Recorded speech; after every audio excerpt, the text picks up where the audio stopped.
Today, lawmakers in the House also passed a bill that restricts transgender people from using bathrooms that do not match their sex assigned at birth. Gender-affirming medical care is now banned. Doctors and nurses providing that care could face criminal charges. Last year's Parental Rights Act only went to 3rd grade. This would actually bar public schools from teaching about sexual education and gender identity through 12th grade. I think James Baldwin says this, I love America so much, that's why I must critique her endlessly.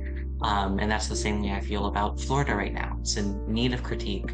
And that's why, I can't just leave it.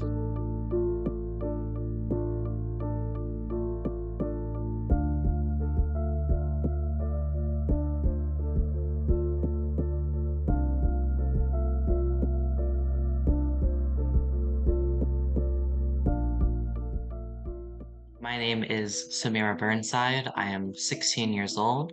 I'm from Tampa, Florida. My pronouns are she, her. As far as my engagement in activism goes, I run a queer-led publication called The Queer Notion, where we focus on telling our stories through our voices, because mainstream media often doesn't cover us. Me being trans was never really an issue, right? Like my family accepted me, my friends accepted me. It wasn't an issue in my schools. It became an issue when my legislature made it one. Under half of our students, I believe, are on par with the required reading level, which is just atrocious. And they've decided to focus their energy towards attacking schools and what children are learning. The new expansion to Don't Say Gay, that the Board of Education, a group with no legislative power, has passed, has effectively eradicated queer people's history from schools. It bans the teaching of gender and sexual identity from ages K through 12.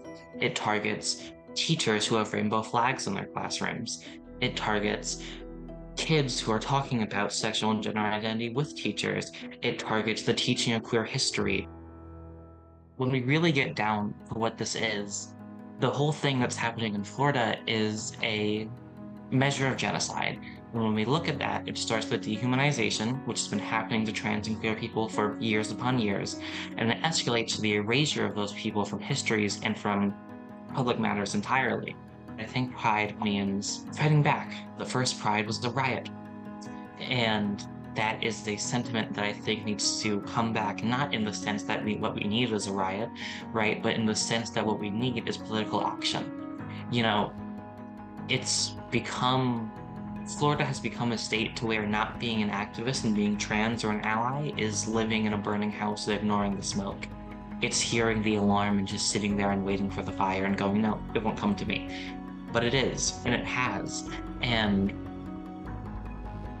we need to fight back against that. Increasingly as our local Pride events are canceled for vanity, and as we are sequestered and shunned into quieter and quieter corners, we need to fight back, because we'll lose everything we haven't lost already if we don't.